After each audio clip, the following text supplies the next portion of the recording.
नमस्कार प्रिय विद्यार्थियों। तो आप सभी का स्वागत है आपके अपने YouTube चैनल पर।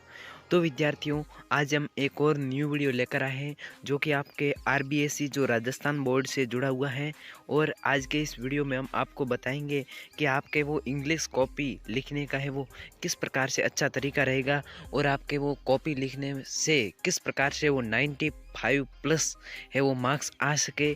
तो आज के इस वीडियो में हम ये सभी डिस्कशन करेंगे और इस कॉपी लिखने के तरीके के बारे में भी जानेंगे। और वीडियो के एंड में है वो कुछ इस प्रकार के 3 टिप्स भी मैं आपको बताऊंगा, जिससे कि आपके है वो कॉपी लिखने में बहुत ही आसानी होगी और टॉपर्स भी उसी टिप्स को है वो यूज़ करते हैं, जिससे कि उनके भी 95 प्लस मार्क्स आते हैं।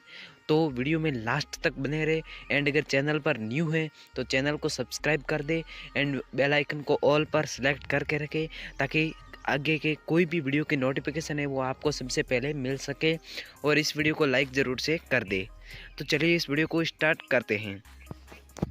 तो यहाँ से है वो आपको है वो कॉपी किस प्रकार से लिखनी है, जो कि बोर्ड एग्ज़ाम में बहुत ही महत्वपूर्ण है।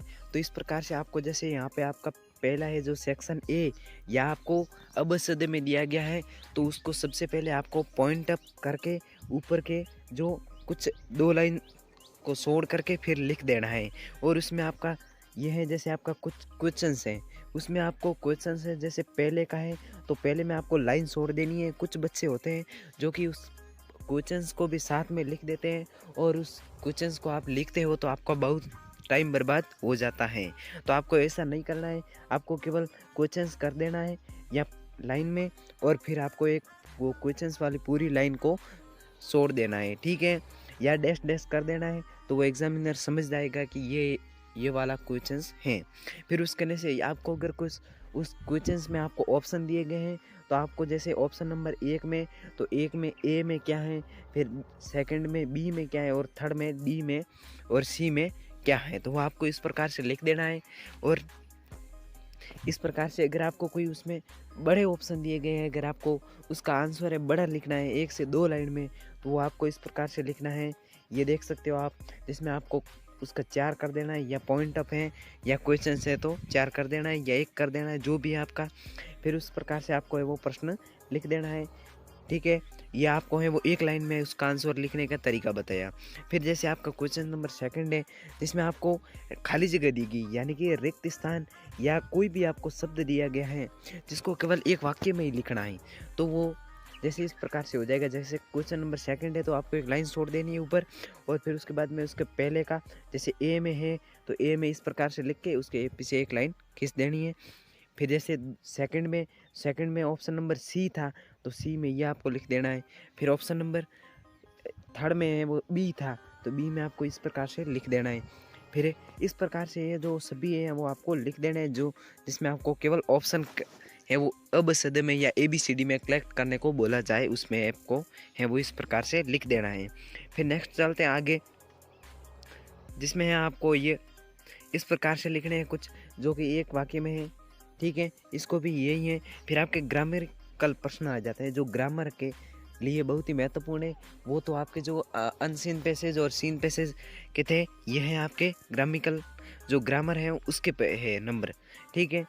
जो नंबर 3 प्रश्न है वो उसमें आपको इस प्रकार से दिया जाएगा, तो प्रश्न है वो आपको लिख देना है और वो लाइन आपको छोड़ देनी है, जिसमें आपका फर्स्ट हो जाएगा। जैसे बी में ग्रामिकल में आपको है वो ABCD में दिया जाएगा, केवल ऑब्जेक्टिव टाइप प्रश्न होंगे, जिसमें आपको है वो इस प्रकार से लिख देना है, जिसमें आपका पहले में आपको बी कर देना है, दूसरे में ए कर देना है, जो भी आपका आंसर हो उसके हिसाब से आपको करना है, ठीक है। और आपको इस प्रकार के वो कार्ड सेट नहीं करनी है। अगर आप कार्ड सेट करते हो तो आपको है वो नंबर नहीं मिलेंगे, नंबर है वो कट जाएंगे। फिर आपका नेक्स्ट प्रश्न नंबर 5 है, जिसमें आपको केवल वाक्य दिए गए हैं, आपको उसका आंसर लिखना है। तो ये इस प्रकार का आपको प्रश्न दिया गया है तो उसका आपको आंसर इस प्रकार से लिखना है। फिर नेक्स्ट है, ये भी सेम है और ये भी सेम है सेकंड इसका, और उसके बाद में छठा है तो छठे में भी ये 5वें के जैसा ही है, सेम है, जो आपको केवल एक लाइन में इसका आंसर लिखना है। फिर नेक्स्ट चलते हैं 7वें की तरफ। जैसे आपको 7वां प्रश्न दिया गया है और उसका आपको आंसर ही लिखना है, उसमें केवल 7वें का ही, उसमें कोई पॉइंट अप नहीं दिया गया है, तो आपको 7वां कर देना है और फिर उसका आपको आंसर है वो इस प्रकार से लिख देना है। या आपको ग्रामर से दिया गया है तो आपको है वो एक्टिव या पैसिव में परिवर्तित कर देना है, या क्वेश्चन टैग या टैग क्वेश्चन में परिवर्तित कर देना है।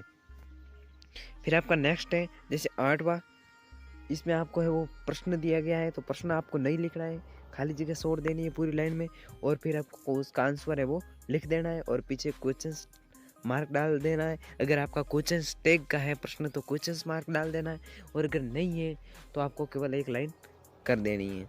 फिर नेक्स्ट है 9वां में केवल आपको 3 ऑप्शन दिए गए, तो इसमें आपको 3 ऑप्शन हैं, वो 3 ऑप्शन के हिसाब से आपको लिखने हैं। फिर 10वां है, उसमें आपका जो बुक्स के प्रश्न है, जिसमें आपको बुक्स का प्रश्न दिया जाएगा ना तो उसमें आपको ऑप्शन इतने नहीं दिए जाते हैं। कुछ प्रश्न होते हैं जिसमें ऑप्शन मिलते हैं, लेकिन बाकी प्रश्नों में ऑप्शन आपको नहीं दिए जाते, उसमें डायरेक्ट प्रश्न दिया जाता है, आपको केवल उसका आंसर लिखना होता है। जैसे 10वां आपको प्रश्न दिया गया है तो आपको एक लाइन छोड़ देनी है और फिर उसका सीधा सा आंसर लिख देना है, कम से कम 2-3 जितनी भी लाइन में हो आपको, ठीक है। फिर आपका नेक्स्ट है 11वें में भी सेम टू यू, जैसे आपको 10 लिखना है, 10वें में जो आपको आंसर लिखना था वही का वही आपको 11वें में आंसर लिखना है। और आपको ये गलती नहीं करनी है कभी कि ये प्रश्न आप लिख दो, ये केवल आपको लाइन छोड़नी है। अगर आप ये प्रश्न लिखते हो तो आपका है वो टाइम बहुत ही बर्बाद होगा इससे। फिर नेक्स्ट है 13वां, जिसमें आपको ये भी एक लाइन छोड़ देनी है और फिर आपको इस प्रकार से उस प्रश्न का आंसर लिख देना है जिस प्रकार से इसमें लिखा हुआ है। फिर नेक्स्ट है 14वें में आपको वो सेम टू यू करना है, जो आपको 13वें 12वें 11वें में किया था वही करना है। फिर आपको 15वां देखने को मिल जाएगा, जो मैंने आपको बताया कि कुछ होते हैं जिसमें आपको पॉइंट बना के दिए जाते हैं, जिसमें इसमें आपको 3 पॉइंट बना 2 पॉइंट बना के दिए हैं 15वें में, जिसमें आपका 15वें का आपको प्रश्न लिख देना है, उसमें आपको खाली जगह छोड़ देनी है जो आपका प्रश्न है। फिर है सेकंड है, तो सेकंड आपको प्रश्न नहीं लिखना है, डायरेक्ट आपको फर्स्ट कर देना है, जो आपका फर्स्ट है सेकंड है उसका सेकंड है तो सेकंड कर देना है, और फर्स्ट है तो फर्स्ट कर देना है, और आपको इस प्रकार से या इस प्रकार से आपको आंसर लिख देना है। फिर नेक्स्ट 16वां, जिसमें आपको 16वें में भी आपको 2 पॉइंट बताए गए हैं, जिसमें आपको इसमें भी 2 पॉइंट है, तो इसमें आपको फर्स्ट है तो फर्स्ट का जो आंसर लिख देना है, और सेकंड है तो सेकंड का आपको आंसर लिख देना है बहुत अच्छी तरह से, और राइटिंग में भी अच्छी तरह से लिखना है। फिर 17वें में भी 2 पॉइंट है, तो आपको इस प्रकार से 2 पॉइंट लिख देने हैं, ठीक है। फिर नेक्स्ट चलते हैं एक और प्रश्न की तरफ, जो 18वां है। 18वें में भी 2 पॉइंट है, तो आपको अगर ज़्यादा लाइन में दिया गया है उसका आंसर तो आपको 2-3 लाइन लिख सकते हो, 4 लाइन लिख सकते हो, आधा पेज लिख सकते हो, लेकिन आपको उसको पॉइंट अप बना के लिखना है। और जो भी आप पॉइंट लिखो तो पॉइंटों के बीच में कम से कम 1 या 2 लाइन आपको ड्रॉप कर देनी है, जिससे कि एग्जामिनर को पता चलेगा कि ये पॉइंट 1 का होगा आंसर और ये पॉइंट 2 का आंसर होगा, इसलिए आपको 1-2 लाइन ड्रॉप कर देनी है। फिर नेक्स्ट है 19वां, जिसमें आपको केवल बुक से दिया गया है, ठीक है, जिसमें आपको केवल आंसर लिखना है, उसमें कोई पॉइंट अप नहीं दिए गए हैं, तो आपको केवल क्वेश्चंस कर देना है या प्रश्न कर देना है, और फिर उसके नीचे उसका आंसर लिख देना है, आपको पूरे नंबर मिल जाएंगे।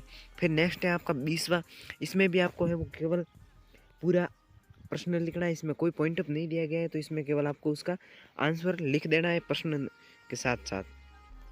फिर नेक्स्ट है 21वें में यहाँ पे आपको प्रश्न है वो उसकी खाली जगह को ड्रॉप कर देना है, ठीक है, और उसका आंसर है वो इस प्रकार से लिख देना है, तभी आपको फुल में से फुल मार्क्स मिल जाएंगे और आप भी अपने एग्ज़ाम में 95+ मार्क्स ला पाएंगे। फिर आपका नेक्स्ट है 22वां, जिसमें आपको जो 21 में और 20 में किया था वही आपको 22वें में करना है, क्योंकि 22वां भी सेम टू यू है। फिर नेक्स्ट है 24, जिसमें आपको है वो इस प्रकार से कुछ पोएम लिखनी है, या फिर आपको ड्रॉप्ड की हुई कुछ कहानी या कुछ कविता या पोएम दी गई होगी, तो वो आपको है वो इस प्रकार से वो कंप्लीट कर लेनी है जिस प्रकार से इसमें की गई है। तो इसमें पहले आपको जो कहानी या पोएम दी गई उसका नाम लिख देना है इस प्रकार से, और फिर आपको एक लाइन ड्रॉप कर देनी है, और फिर यहाँ से वो आपकी पोएम स्टार्ट कर देनी है, और आपके जब तक पोएम ना ख़त्म हो तब तक वहाँ लिखते ही रहना है। और जब पोएम ख़त्म हो जाती है तो उसमें आपको उसका मोरल भी लिखना है साथ ही साथ, कि इसमें क्या मोरल था, तो वो मोरल भी आपको साथ में लिखना है, तभी आपको एग्ज़ाम में फुल में से फुल मार्क्स मिलेंगे, क्योंकि जो आप मोरल लिखते हो उसका भी 1 नंबर मिलता है। फिर नेक्स्ट है 25वें में आपको आंसर लिखना है, तो प्रश्न की ड्रॉप कर देना है जो खाली जगह को, और फिर आपको आंसर करके इतना बड़ा आंसर लिख देना है जो आपकी है वो निम्नात्मक प्रश्न है, जिसमें इतना बड़ा आंसर आपको लिखना है, तभी आपको फुल में से फुल मार्क्स मिलेंगे।